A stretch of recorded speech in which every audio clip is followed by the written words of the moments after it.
Bueno, antes de entrar con nuestro invitado, vamos a dar los datos del paro, Luis Fernando. Eso es, son los datos del paro que Randstad Research nos trae cada mes cuando los publican los servicios públicos de empleo, el Centro de Estudios y Análisis de Mercado de Trabajo y los Recursos Humanos, que nos ofrecen, como digo, los datos de empleo de este mes de octubre.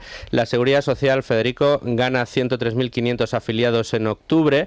Está el Ejecutivo de enhorabuena. Escrivá ya está en los medios de comunicación y en las redes sociales celebrando estos datos. Hay que decir que es el peor desempeño en un mes de octubre desde 2021 y es curioso y llamativo si nos fijamos en dónde se han producido esas alzas de afiliación.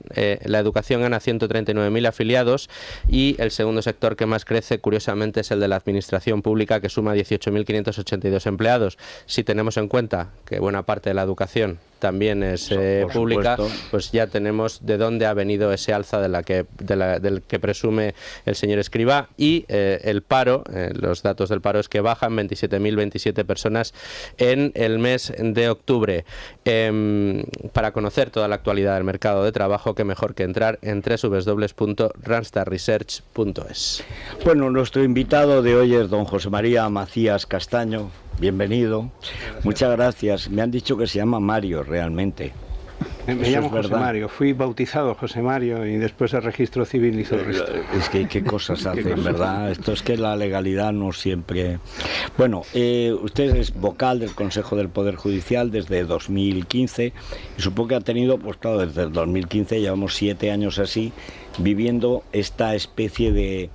que yo creo que ha conseguido una cosa, y eso es mérito de Sánchez, que el lío sea tan morrocotudo que al final ya el 90% de la opinión pública no lo puede seguir. Entonces yo solo le voy a hacer 2 preguntas, porque además si no me voy a quedar mudo, y luego porque ellos saben más de esto que yo. La primera cuestión, ¿realmente es tan importante el Consejo General del Poder Judicial? O, segunda cuestión, ¿es importante porque Pedro Sánchez quiere asaltar el Constitucional? Por parte son 2 preguntas. Sí. La primera, realmente lo es. Lo es porque además es un elemento clave para proporcionarle a nuestro sistema, a nuestro Estado de Derecho, un elemento que Europa ahora exige de manera ineludible. Y que quizá en el año 86, cuando el Tribunal Constitucional dijo que nuestro sistema era validable, pues no tenía la importancia que tiene ahora. Bueno, dijo que era validable siempre que los partidos no lo utilizaran, como si no supiera que lo iban a utilizar. A eso voy. Porque Europa, nuestra incorporación a Europa ha supuesto también la incorporación de un elemento adicional que en el 86 pues tenía una importancia bastante más relativa, que es el valor que tiene la confianza de la ciudadanía en las instituciones. Ese valor en el 86 pues era un valor relativo y hoy es un valor fundamental. Y la confianza de los ciudadanos en las instituciones al final se traduce en algo muy elemental, precisamente por una cosa que usted ha hecho también, don Federico, la ciudadanía no entiende. Y es importante que la ciudadanía entienda. Y la única manera que tiene la ciudadanía de entender es a través de las apariencias que genera el sistema. Usted es un valor fundamental y sus colegas generando opinión pública, pues si esa opinión pública no es capaz de asumir la relevancia y sobre todo que el sistema funciona, pues el sistema no vale. Esto nos lo tiene dicho el Tribunal Europeo de Derechos Humanos, lo tiene dicho de una manera muy rotunda y además lo ha dicho dentro de este mismo año y precisamente para este tema. El valor de las apariencias es fundamental. Bueno, ahí hay que haber dicho, la justicia debe ser pública. ¿Qué quiere decir? Exactamente eso, que el público lo entienda. Al final es tan simple como que una cosa es sencillamente lo que parece. Sí. A mí cuando me dicen, ¿el Consejo está politizado? Siempre pregunto lo mismo, ¿parece que está politizado? Sí, pues entonces lo está. Es tan elemental como esto. Por esto nuestro sistema del año 85...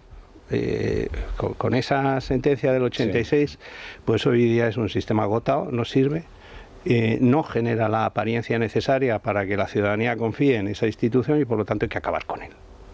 Porque cualquier cosa que haga un consejo que parece politizado, que está politizada también, incluido nombrar magistrados. Si parece que yo estoy politizado, cualquier nombramiento que yo haga lo estará, y eso, como un pecado original, se transmite a los propios magistrados. Y con eso voy a la segunda cuestión. ¿Qué va a pasar con el Tribunal Constitucional en la parte en la que nos corresponde a nosotros como Consejo hacer el nombramiento? Pues que lamentablemente va a parecer extremadamente politizado, y a partir de aquí cualquier discurso que pase por la vía de señalar que el gobierno tiene, y se lo ha ganado a pulso con las reformas que hemos tenido en en el último periodo, pues va a parecer que efectivamente es pura y simplemente un asalto más dentro de esa politización. Entonces, tenemos un grave problema que hay que solucionar. ¿Y qué pasó ayer? Cuando usted habla de la politización, yo creo que no hay que convencer a nadie, pero también es verdad que ustedes a veces hacen bastante labor para que esa politización se extienda, ¿no? Hablamos del sector conservador, se reúne el sector conservador, ayer se reúne el sector conservador, luego se reúne el sector progresista, a uno lo nombran vocal, pero ya sabe de antemano a quién tiene que nombrar como presidente del Consejo, porque al final uno es un mandado. Es decir, tampoco quiero hacer una enmienda a la totalidad, no me quiero perder en la pregunta. Lo que le pregunto es, ¿qué pasó ayer? ¿Han llegado a un acuerdo o no? ¿Tienen ustedes ya una propuesta diseñada para magistrado del TC? Diseñada no. Tenemos, y vamos por partes, también porque no me resisto a dejar pasar la entradilla de Luis. La provocación. La provocación. Yo me abstengo siempre mucho de hablar de mí mismo como conservador, entre otras cosas porque probablemente no lo sea, esto es más complicado. Y de hecho a mis colegas con los que normalmente departo para acabar, porque soy más próximos a ellos, yo no los llamo conservadores tampoco, suelo referirme... Pero conservador se dice solo para permitirse decir progresista. Bueno, en lugar de efectivamente. izquierdistas o derechistas, Efectivamente. sería más lógico, pero dices conservador para tú ser el progreso. Claro. Está, en fin. Efectivamente, porque créame que dentro de esa disparidad de pareceres nosotros no nos llamamos conservadores, quiero decir, los 8 colegas con los que estamos ayer, pero mis colegas de frente sí se llaman progresistas a sí mismos, Claro, o sea que estoy porque les conviene, claro. totalmente de acuerdo. Sí, por la palabra progreso es preciosa. Sí. Conservar es un poco No, José raro. María, les recuerdo que así es, si así os parece, que así es que usted suscribía hace escasamente 30 segundos. No, efectivamente, si yo no digo la que... culpa no es de ellos, en este caso es de los Da medios. igual de quién sea la culpa, da igual de quién sea la culpa. No, efectivamente, pero viene provocado por el propio sistema de funcionamiento y de nombramiento de ese órgano. Por eso digo que hay que matar la serpiente en el huevo. Y en el huevo está en cómo se nombra el Consejo. Ese es el problema, porque genera una apariencia que a partir de ahí es indestructible. Y usted lo acaba de poner ahora sobre la mesa de una manera que yo no le puedo rebatir, porque efectivamente la percepción que tenemos es esa. Dicho esto, ayer lo que hubo fue una reunión previa interna, que acabamos tarde por la noche, para acabar de delimitar varias cuestiones. La primera era la que y además lo trasladamos de manera transparente en una nota. La primera es el problema grave, gravísimo, inasumible e intolerable que tenemos con algunos órganos jurisdiccionales, y muy fundamentalmente con el Tribunal Supremo, a consecuencia no de la falta de acuerdo de los partidos políticos en renovarnos, sino a consecuencia de una ley espuria que se aprobó el año pasado y que nos impide ejercer funciones constitucionales que ahora mismo viven un limbo anómalo. Son funciones constitucionales que no ejerce nadie. Planteamiento que nos hicimos fue intentar adoptar las medidas dentro del marco que podemos para paliar esa situación, que no son medidas fáciles, entre otras cosas, porque pasan por la aprobación del gasto por parte del Ministerio de Justicia, que no deja de ser el del mismo gobierno que nos ha llevado a esa situación. Así que ya veremos en qué punto conseguimos ponerles de manifiesto la necesidad de que hagan algo razonable y responsable. La segunda fue poner de manifiesto precisamente esa situación, en su momento intentar dirigirnos al Gobierno de la Nación para que impulse la modificación, para que reconsidere lo que hizo, que no es, a mi modo de ver, algo responsable. Y la tercera fue llegar a la conclusión de que efectivamente dentro de la anomalía que vivimos, mantener el Tribunal Constitucional a largo plazo sin que haya la renovación en la parte que nos toca, pues sería contribuir a esa anomalía. Porque hay que decir que fueron 2 leyes una que les impedía proveer todos los cargos y otra que les decía que solo el Constitucional. No, O sea no, que, fue más grave. Inicialmente tampoco el Constitucional, pero ya, luego pero cuando luego se dieron cuenta hicieron la contrarreforma de esa parte es concreta. el colmo. Una ley mala, anticonstitucional, y otra ley de chapuza, también anticonstitucional. Tú no puedes por una ley quitar competencias a un órgano constitucional Pues que ha sido atribuidas por la Constitución, no es una cosa disparatada. Aunque ellos están con la idea esta de que un gobierno en funciones está limitado. No, digo la analogía, ¿no?, que utilizan, que yo no es que yo comparta, ¿no? Y eso lleva a una situación donde ustedes se mueven por intereses personales, por intereses... perdón por la ironía, que no... Sí. Luego Federico me llama, la ironía no es la radio, pero no ha quedado que es una ironía, ¿no? En la tele todavía haces muecas Sí, y tal. bueno, me pongo a hacer muecas. ¿Están al servicio del Partido Popular o defienden la independencia del Poder Judicial? Mire, sobre esto puede haber puede haber opiniones diversas, pero yo que hace 30 años que enseño en una facultad de Derecho, eso me lo dice a mí un alumno en segundo y lo mando a primero. Sí. Es vergonzosa la exposición, el preámbulo de la ley es vergonzoso porque establece una analogía que revela precisamente el mal del que está quejado nuestro sistema. Un gobierno está en funciones sencillamente porque se debe o entra en funciones una vez se disuelven las cámaras, porque debe su existencia a la confianza de la Cámara. Si la Cámara ya se ha disuelto, quien otorga la confianza ha desaparecido y ese gobierno ya no la tiene. Pretender que el Consejo General del Poder Judicial se debe a la confianza de una Cámara es no haber entendido el sistema y es precisamente romper el principio. O haberlo entendido demasiado bien. Porque ese es el espíritu de la ley del 85. Efectivamente. Depender de la Cámara, depender de los partidos, de las mayorías que en ese momento haya. Pues ese absurdo, que es un absurdo jurídico, como bien dice don Federico, revela lo que hay de fondo. Y ese revelar lo que hay de fondo es contradecir lo más elemental y básico que nos está diciendo Europa sobre qué exige la independencia judicial hoy. ¿Qué sensación tuvo usted cuando creo que tuvo ocasión, no sé si de despachar, pero sí compartir algún acto con el comisario de Justicia, precisamente, en el que también estuvo, creo que la ministra de Justicia, si no estoy equivocada, y en donde él expuso precisamente esa crisis reputacional de España, ¿no? Además afrontando, pues encarando esa presidencia para el próximo año? ¿Qué sensación le produjo a usted y sobre todo la reacción, ¿no?, en este caso de la ministra? Y por otro lado, en la reunión de ayer se puso sobre la mesa algún nombre por parte de los vocales. En cuanto a lo primero, porque además lo he dicho antes con otros colegas suyos, ese día fue un día duro, porque Reinders en ese desayuno informativo, que fue cuando pude coincidir con él y se expresó con muchísima claridad, estaba poniendo de manifiesto una situación no tolerable desde las exigencias de la perspectiva de Estado de Derecho en Europa. Y recuerdo que un periodista... ¿Está usted de acuerdo con esa visión? Con la de no tolerable, sí, por completo, pero vamos, esto... alguien me decía en cierta ocasión, es que lo que estás diciendo es lo mismo que dice el PP. Digo, sí, efectivamente, lo mismo que dice el PP. La diferencia es que yo lo dije y lo escribí antes.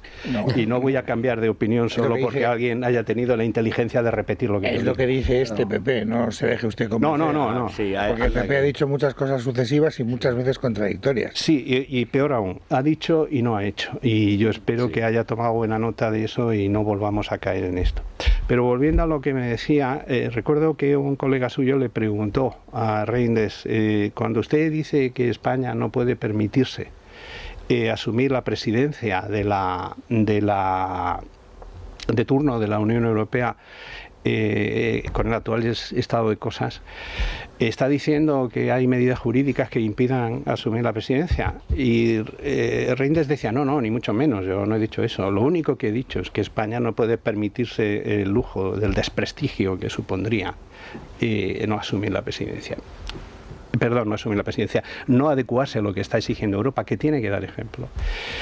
Y es cierto, no me lo invento, es que en ese... no conoce a Sánchez. Bueno, yo lo que sí hice en ese momento, porque estaba en la mesa al lado, fue mirar para la ministra pensando, bueno, a ver cómo le impacta.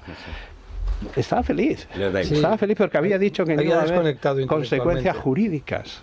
como si el prestigio de España tirado por los suelos como un país que no consigue alcanzar el estándar que exigen sus homólogos en materia de independencia judicial fuera un tema no relevante. Pero luego resulta que la Unión Europea condena a Hungría o incluso a Polonia por asuntos que son mucho menores que los de que desde el 85-86 arrastra España, que es cargarse la Constitución para politizar el gobierno de los jueces. Hay una pequeña diferencia que a mi modo de ver no tendría por qué ser relevante, pero que me consta que el Tribunal de Justicia sí le da, que justifica que con España se tenga paciencia. Lo que ocurre es que la paciencia suele ser finita.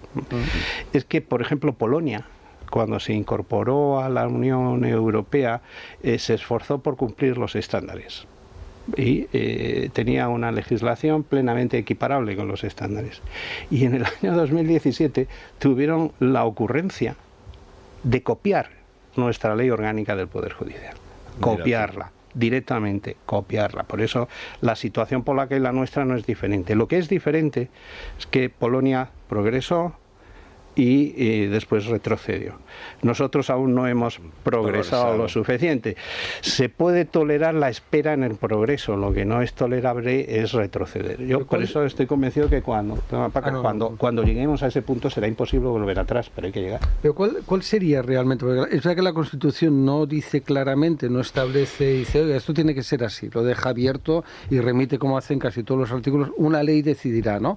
Pero el espíritu de la Constitución no era lo que ha pasado. ¿A cuál debería ser el modelo de elección del bloque de los jueces? Porque los juristas, yo estoy de acuerdo que lo haga el Congreso, no me entusiasma, pero no veo otra salida. Puestos a reformar, ¿por qué no que fueran los 20? Si es independencia, pues sí, independencia. Pero es que claro, la Constitución, el bloque de los juristas. Bueno, tú estás como, aunque eres magistrado de oposición... Sí, hace 18 años que estoy en excedencia. Bueno, pero al final tu condición es la de magistrado, ¿no? Eso hasta el último día, dentro de 100 años, es como seguirás igual, exacto, ¿no? Sí, no, pero es como resuelves, como mínimo, el bloque de jueces y... Mira, el estándar europeo en este punto es clarísimo y además es un estándar que ya no es que sea una mera indicación europea. Tenemos 3 sentencias del año pasado del Tribunal de Justicia de la Unión Europea, 3 más del Tribunal Europeo, una de 3 de febrero de este año, que ya establecen como jurisprudencia cuál es el estándar exigible. Y en materia de órgano de gobierno de los jueces, allí donde exista un Consejo General del Poder Judicial, porque no tiene por qué existir. Cada sistema genera el intento de ocupar el Poder Judicial es una pretensión común, un vicio común. Pero cada sistema genera sus anticuerpos. Por eso comparar sistemas que no son similares es siempre un error de derecho comparado de andar por la cocina de casa. Tienes que ir a tu propio sistema. Cuando tu sistema es un Consejo, Europa te dice al menos la mitad jueces y elegidos por sus pares. Ese es el estándar para asegurar la lejanía respecto del Ejecutivo y el Legislativo. ¿Qué teníamos nosotros en el año 78 cuando se elaboró la Constitución? Y esto resulta muy curioso ir a los trabajos legislativos. En el borrador que se presenta está clarísimo, en el primer borrador de la Constitución, que el sistema va a ir orientado en esa línea. A los jueces es un órgano mixto con jueces y juristas, a los jueces los eligen los jueces. Clarísimo. Quien da marcha atrás en esto, curiosamente, es la UCD. Y quien da marcha atrás es porque si se van a ver las intervenciones de don Gregorio Peces Barba, PSOE, lo que se defiende es el texto inicial, es justo lo que se rechaza ahora, para asegurar la independencia. La controversia se decide dejar el sistema abierto. Y nuestra primera ley del Consejo General del Poder Judicial del año 80 opta por el sistema más independiente posible de conformación del órgano. A los jueces los eligen los jueces. Esa ley plantea un error grave, pero de sistema electoral, que provoca que todos los vocales sean vocales de un mismo sesgo, y eso acaba convenciendo al Partido Socialista que más vale apuntar en la dirección contraria. Y en el año 85 es cuando se modifica con la sentencia que decía usted antes, don Federico, la año 66, la 108, que advierte de los riesgos de politización que, insisto, ese riesgo de politización en el año 86 tenía un valor, pero hoy tiene otro completamente diferente una vez que el TJUE ha dicho es que ese riesgo genera una apariencia no asumible. Déjeme plantearle una cuestión, digamos, de fondo, que tiene que ver también con la participación, la fallida participación, el esperpento de esta negociación que acabó como el Rosario de la Aurora, etcétera. Desde hace unos 30 años, 20 y tantos años, en toda Iberoamérica se ha puesto en marcha un sistema para cambiar las constituciones de los países por la puerta de atrás, o bien mediante plebiscitos, o bien mediante leyes orgánicas que van vaciando de sentido una constitución para convertirlo en un país comunista. Esto empieza Veciano en Valencia, el amigo de Maruenda, pero todas las constituciones que ahora son de pueblos originarios, de sexo, de género y tal, todas vienen de ese vaciado de la Constitución que pasa, en el caso de América, por vaciar la república de contenido, de ciudadanos libres e iguales. Mucha gente, yo desde luego, no tenemos ninguna duda de que lo que quiere Sánchez es vaciar de sentido la Constitución y entrar, como dijo el ministro de Justicia Campo en el Banco Azul, que lo dijo siendo ministro, entrar en un periodo constituyente al que no se convoca al sujeto político que es el pueblo español. Es decir, cambiar la Constitución sin recurrir al constituyente por definición, que es la nación española. Y yo creo que todos los pasos que va dando, porque esa es su alianza, es su sistema de poder en el que piensa eternizarse y cambiar el régimen, van en ese sentido. ¿Cómo se sienten ustedes, si es que usted comparte esa idea, que por otra parte ha tenido derivaciones evidentes, los indultos en contra de todas las instancias, de todas las peticiones de los fiscales del Supremo, del propio Tribunal Supremo? Es decir, que da igual lo que digan, no importa qué instancia, el gobierno hace lo que le da la gana, pero siempre en esa dirección. Que hay zonas donde la ley no se aplica, que hay regiones donde no se cumplen las sentencias, y además que el gobierno está a favor de esa situación, digamos, no sé si constituyente, desconstituyente, creo yo. Usted como magistrado, ¿qué piensa al ver este proceso, si es que lo ve así? ¿Qué semejanzas ve con lo que sucede prácticamente en toda América, toda Iberoamérica, vamos? ¿Y qué es lo que cree que va a pasar? ¿Y cómo cree que sería más eficaz la actuación política de los partidos que de alguna manera tienen vara alta en frenar o acelerar este proceso? Me ha dicho y preguntado varias cosas a la vez. Intento ser ordenado en lo que le diga, pero déjeme decírselo haciendo una advertencia, un inciso inicial, porque no quisiera con esto generar ninguna confusión. Me pregunta por mi opinión y yo lo que le voy a dar es mi opinión. Sí. No soy portavoz del Consejo ni hablo por cuenta del Consejo, que es un órgano complicado de gestionar y de establecer en una única voz. Y no quisiera que después mis compañeros pudieran interpretar que estoy intentando hablar por ellos sin hacerlo. Dicho esto, y por tanto le habla un jurista con 30 años de experiencia en la judicatura, en la abogacía, en la universidad, en la propia administración, y creo que algo he visto y algo percibo de los riesgos que pueden producirse. Yo creo que estamos en una situación extraordinariamente crítica, en un auténtico punto de inflexión, precisamente porque la deriva que puede adoptarse, yo no sé, porque no estoy en la cabeza del presidente del gobierno si es esa su intención, pero la deriva desde luego como riesgo está ahí. Y tengo razones justificadas para creer que ese riesgo no es infundado en absoluto. Y lo hemos visto en relación con el Poder Judicial en esta legislatura. El Poder Judicial no es que haya tenido mejores momentos, siempre ha sido un poder complicado de gestionar, precisamente porque es un poder independiente, pero yo creo que tan malos como de un tiempo a esta parte, no. Yo esto lo percibo desde el mismo día de la toma de posesión de este gobierno, y no es una forma de hablar, es el mismo día.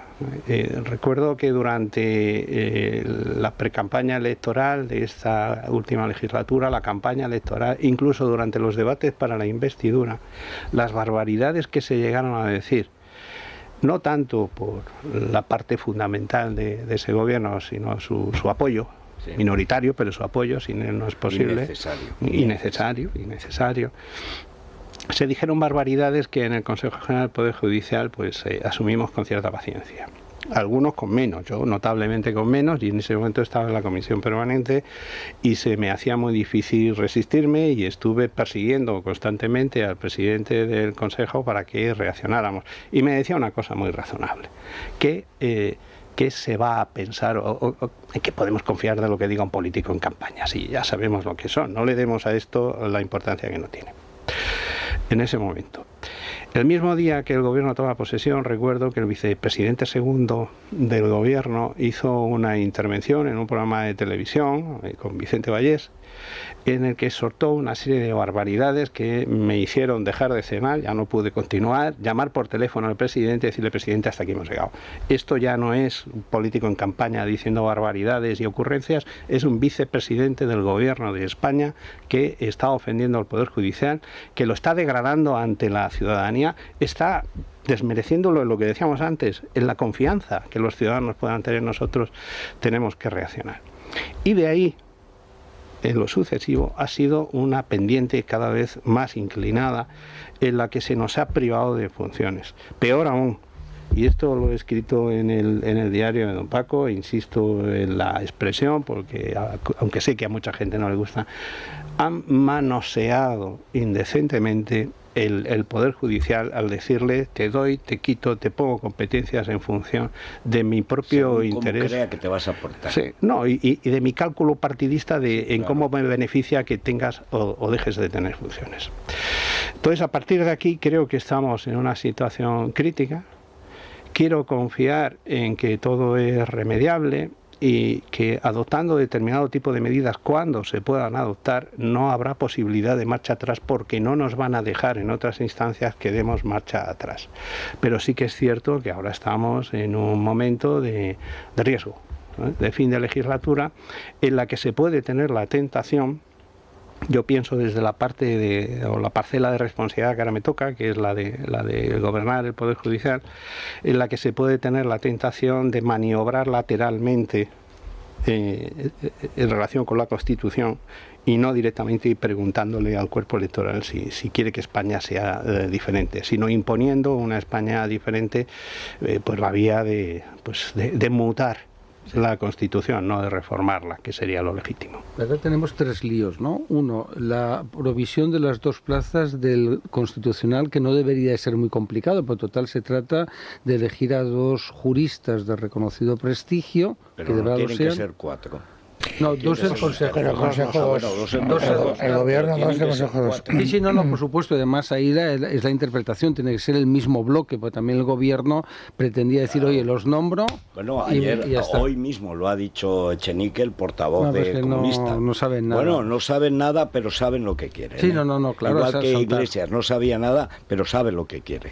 Luego está el lío de la presidencia del Consejo, es decir, la presidencia temporal, es decir, que es una cosa que también quieren asaltar para que sea Marín Castaner el que lo decida todo, ¿no?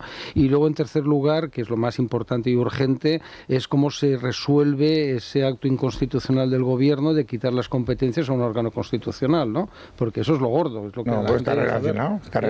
Está relacionado y es lo más difícil de contarle a un ciudadano, porque creemos que la seguridad jurídica es un valor claro. ¿Por qué quiere el Gobierno que se proceda cuanto antes a la renovación de los magistrados del TC? Porque está pendiente la sentencia que declare constitucional o anticonstitucional la reforma del Gobierno que impide al Consejo hacer nombramientos. Exacto. Si se hace con una mayoría como la actual, conservadora, existe grave riesgo de que le digan es inconstitucional y por lo tanto se le devuelven al Consejo esas competencias. Pero si la sentencia la hace el nuevo Tribunal Constitucional, donde ya hay un cambio de mayoría, ese riesgo disminuye. Y esa es una de las claves por las cuales tiene tanta prisa el Gobierno por renombrar el Tribunal Constitucional. Digo, aclaración que yo hago, porque a lo mejor José María no se atreve a hacerlo en su condición de vocal del Consejo. Hay que decir, y si no, rebajamos las mayorías, ¿eh? No, eso es lo que está diciendo Echenique, pero no creo que el Gobierno se atreva a eso, porque ya lo intentó y redactó una ley y Bruselas... Este Gobierno se atreve a todo. Pero de acuerdo, pero lo intentó. hizo un proyecto, lo hizo mal. redactó ese intento y luego tuvo que recular. Y por añadir una cosa más, y ya me callo, porque aquí tiene que hablar José María, el problema que tiene el Consejo es que tiene que elegir 2 magistrados, uno de cada cuerda. Comprendo que hablar de esta manera es duro, pero es así. Y la cuerda, digamos, asociada al sector conservador suele tener una tradición, que suele ser un magistrado del Tribunal Supremo. El problema es que el Tribunal Supremo está en cuadro. Y si tú la coges a un magistrado del Tribunal Supremo y lo llevas a Constitucional, todavía contribuyes más a desabastecer el... Te quedas sin cartera. Exacto. Con todo esto, por mi parte, 2 preguntas y luego que concrete Paco las suyas. ¿Cuándo se va a nombrar y va a ser magistrado el Supremo el que propongan ustedes? Empiezo por la segunda. Sí, va a ser un magistrado del Tribunal Supremo. No tendría por qué ser así, pero lo cierto es que la tradición del Consejo siempre se ha hecho de manera, y yo creo que además no es necesario justificarlo, que juristas de reconocido prestigio, como son todos los que están en el Tribunal Supremo, pues no simplifica mucho la selección en cuanto al cardumen inicial en el que pescar. Dicho esto, hay una cosa que sí quisiera poner de manifiesto, don Luis, cuando hablaba usted de uno de cada cuerda. Es una manera de simplificarlo, además muy clara. Pero uno de cada cuerda, en definitiva, no es una situación anómala en el que en un órgano como el Tribunal Constitucional se busque, junto con el mérito y la capacidad, que siendo magistrado del Tribunal Supremo se da por supuesta, se busque también una cierta compensación ideológica en la medida en que las perspectivas de interpretación de la ley responden a muchos impulsos, incluido como uno piensa. Y es legítimo en una sociedad democrática pensar de diferente manera. En definitiva, no es más que dar cauce al pluralismo político del que habla la Constitución. Ahora bien, dicho esto, yo leí hace muy poco una tribuna publicada en un diario por un ex magistrado del Tribunal Constitucional, don Manuel Aragón, que me parecía una tribuna brillante, en la que él decía que el sistema, la elección de los magistrados del Tribunal Constitucional y de los propios vocales del Consejo General del Poder Judicial se pervirtió el día en que el Partido Socialista y el Partido Popular decidieron que no habría vetos, porque eso transformaba el sistema en un simple intercambio de cromos. ¿Dónde están tus cromos? ¿Dónde están los Daba míos? igual el valor del cromo. Efectivamente. Yo no voy a hablar de vetos, porque es que además me parece que esa es la palabra buscada de propósito para justificar una no negociación. Lo que sí digo es que una negociación no puede consistir sencillamente en tú me dices uno que yo te acepto y yo te digo otro que tú me aceptas. Vamos a hablar de los candidatos y cuando me ofrezcas el tuyo, yo diré si me parece idóneo o no me parece idóneo. Y si no me parece idóneo, pues habrá otros candidatos. La negociación ha de tener más contenido que meramente intercambiar los nombres, porque si eso es así ya no es una negociación, es otra cosa, es el intercambio de cromos. ¿Y cuándo está previsto que se reúnan todos los vocales? Ayer nos reunimos para, de alguna manera, intentar centrarnos. Hay que tener en cuenta que el shock...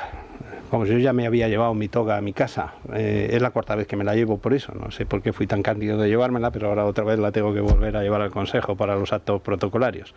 Pero esto sucedió el viernes. Yo ya entiendo que en términos informativos los tiempos son diferentes que los términos de una negociación, pero nosotros mismos, ahora que ya no contábamos con hacerlo, tenemos que recomponer la situación, tenemos que sondear candidatos. Hay que tener en cuenta que ha variado mucho la situación de cuando hicimos el primer sondeo, porque entonces sí que había un planteamiento en algo que ha identificado Luis que es real. Sacar magistrados del Tribunal Supremo supone perjudicar el Tribunal Supremo. Pues que no había ningún magistrado dispuesto a ser candidato. No había ningún magistrado dispuesto, y además se tenía la percepción de que si no se colaboraba con ese manoseo, era más sencillo conseguir que se renovara al mismo tiempo el Tribunal Constitucional y el Consejo. Y entonces el problema del Tribunal Supremo hubiera desaparecido, porque en el mismo momento que se designan los magistrados del Tribunal Constitucional con un Consejo renovado, se renueva también el Tribunal Supremo. Se reemplazan las vacantes. Esto demuestra en esos magistrados, a mi modo de ver, un ejercicio de responsabilidad del que deberán de tomar nota otros. Ahora la situación ha cambiado. Es evidente que si no hay negociación, al menos vamos a estar un año hasta que se celebren las elecciones. Es evidente que habrá que esperar una investidura. Ya no es tan evidente si va a haber o no va a haber vuelco electoral, pero si lo hubiera en hipótesis, y se cumple la palabra dada, habría que modificar el sistema. Eso lleva su tiempo, porque es una reforma de la Ley Orgánica del Poder Judicial no sencilla, porque hay que atar bien los detalles para que no sea un desastre. Es que esto nos puede situar en 2 años. Entonces parece que lo más razonable es renovar el Tribunal Constitucional y al mismo tiempo adoptar las medidas en las que estuvimos reflexionando ayer, que permitan que el Tribunal Supremo no padezca tanto como está padeciendo ahora. Entonces eso en tiempos, ¿cuánto es? Pues no lo sé, tenemos que empezar a hablar. Aún no lo hemos hecho. Pero tienen convocado una reunión todos. Hay un pleno. Nosotros nos reunimos ayer. A esta misma hora se están reuniendo los otros vocales. De aquí a final de mes tenemos que ir. Lo digo a final de mes porque a final de mes, el último jueves de mes, está convocado el pleno, o se convocará el pleno. Hablaremos, a ver si nos ponemos de acuerdo en las personas. Pero no, yo creía que estaba prevista una reunión donde los 2 sectores se reunían juntos y... A lo largo del mes y antes del pleno, los interlocutores de cada grupo se reunirán. Lo que no hemos centrado el día, pero no será muy lejano. ¿Y ya hay voluntarios en el Supremo para ser candidatos o no? Hay voluntarios, es que acabamos ayer a las 11:30 de la noche. Usted lo sabe perfectamente, no me mareé. No le mareo. Lo que quiero decir es que gente que nos dijo que no, quizá ahora en esta situación nos diga que sí y se lo piense. Y que en esta misma situación, gente que no nos llamó para decir yo estoy dispuesto, ahora sí nos llame. Entonces, de ayer a las 11:30 de la noche que acabamos y emití la nota para el conocimiento de los colegas de los medios, hasta hoy a las 7 de la mañana que me he despertado no me ha llamado nadie. Un momento, porque a nosotros sí nos llaman continuamente y hay muchas llamadas a propósito de todo hoy, Silvia. Bueno, hoy desde luego si lo que pretendía la Hermandad de la Macarena con las exhumaciones de Queipo de Llano y Francisco Borquez era que pasase inadvertido, haciéndolo por la noche, desde luego se han equivocado y además si atendemos a lo que nos dicen hoy los oyentes en las llamadas, les puede salir muy caro. Si os parece lo comprobamos después. Pero antes Nubel. Sí, bueno, llega el otoño, el estrés. Bueno, sí, ya me daba un poco de vergüenza comentarlo, hacer alusión, pero es verdad que para esas situaciones de estrés, estas reuniones tan complicadas, pues oye, el cabello de momento resiste. Silver es maravilloso, es un producto extraordinario y además tenemos las ampollas anticaída, que estas son maravillosas también y muy eficaces, sobre todo tanto para ellos como para ellas. Hoy vamos a saludar a Federico a la farmacia del pueblo de Collado Villalba, en la calle Fuente del Álamo. Allí tienen todos los productos de Nubel Anzulé. Perfecto, hacemos una pausita y vamos con los oyentes. Es la mañana, es radio. Bueno, Silvia, vamos con los oyentes. O sea que en Sevilla está esta heroica hermandad de la Macarena, que además llamó a una tía para insultar a los difuntos, porque esta tía en una cosa secreta no va si no la llama a alguien. Este hombre creo que es de sensibilidad socialista, el hermano mayor, más que hermano mayor, parece gran hermano. Bueno, pero es como lo de Franco, o sea, son de esas cosas. Asaltar las tumbas es una cosa que ninguna civilización se puede permitir. O sea, es que es una cosa, a mí me saca de quicio. Bueno, pues además hoy vamos a hacer una excepción, Federico, porque normalmente no leemos los mensajes que nos mandan, solo ponemos los audios, pero bueno, es un hermano de la Macarena desde hace más de 50 años y además es socio del Club de Libertad Digital y está viajando ahora mismo en tren, no tiene cobertura y nos ha pedido que le demos voz. Dice que este impresentable hermano mayor es el peor que ha tenido la Hermandad de la Macarena en sus 427 años de historia. Nos pide, por tanto, que tengamos un poco piedad con la hermandad y que pongamos el foco en esta persona, en ese hermano mayor que se llama José Antonio Fernández Cabrero. Y como decías, tiene sensibilidad socialista y tanto. También los oyentes han colaborado y nos han enviado a nuestro audio WhatsApp una imagen en la que se le ve en un mitin del Partido Socialista con las siglas del partido directamente. Vamos a comprobar además por qué decíamos antes de la publicidad cuáles pueden ser las consecuencias que puede tener para la hermandad la exhumación de Queipo de Llano, porque son monetarias, van al bolsillo, la declaración de la renta, la X y muchos hermanos dándose ya de baja. Por cierto, ¿por qué tiene que haber un representante de la administración en una iglesia que es de culto privado? Vergüenza le debería de dar que fueron los rojos casa por casa buscando la imagen de la Macarena para meterle fuego. Si seguimos así, un día vamos a sacar a los Reyes Católicos por conseguir la unidad nacional. El que es el actual hermano mayor de la Macarena es un socialista que está lógicamente de acuerdo con su jefe. Y yo les he mandado una foto que la pueden ver si quieren en esta misma línea. Aquí en Sevilla las hermandades, mientras menos sepas de ellas, más las vas a querer. Aquí en Málaga, García Morato estaba enterrado también en la iglesia del Carmen, en la cofradía de la Misericordia. Bueno, pues también lo han exhumado. Dejen a los muertos descansar en paz. Que le quiten a Carrillo, el doctor honoris causa, aquella matanza que hizo en Paracuellos. ¿Y esos qué? ¿No tienen también derecho a la memoria histórica o mal llamada memoria histórica? Yo a estos religiosos inconstitucionales les he dado siempre la cruz en la declaración de renta. Se acabó la bicoca, por mi parte, se acabó. Buenos días, felicidades a don Federico Jiménez Los Santos por su alocución sobre la profanación habida en la Basílica de la Macarena. Soy un hermano que ha pedido la baja esta misma mañana de la hermandad. Pero esto es una cuestión, yo no sé, digo como ciudadano, no habla como el portavoz. Esto de asaltar las tumbas e incluso quitarle el muerto a la familia, ni siquiera en las guerras carlistas, la primera que fue especialmente sañuda, ni siquiera entonces y en ninguna civilización se ha dejado de considerar sagrada una tumba. Está muerto, y más después de una guerra civil. O sea, ¿cómo es posible que la gente, digamos, se acostumbre a eso sin ver que es una cosa, digamos, insoportable, culturalmente hablando? Como bien ha acotado, puedo dar una opinión como ciudadano.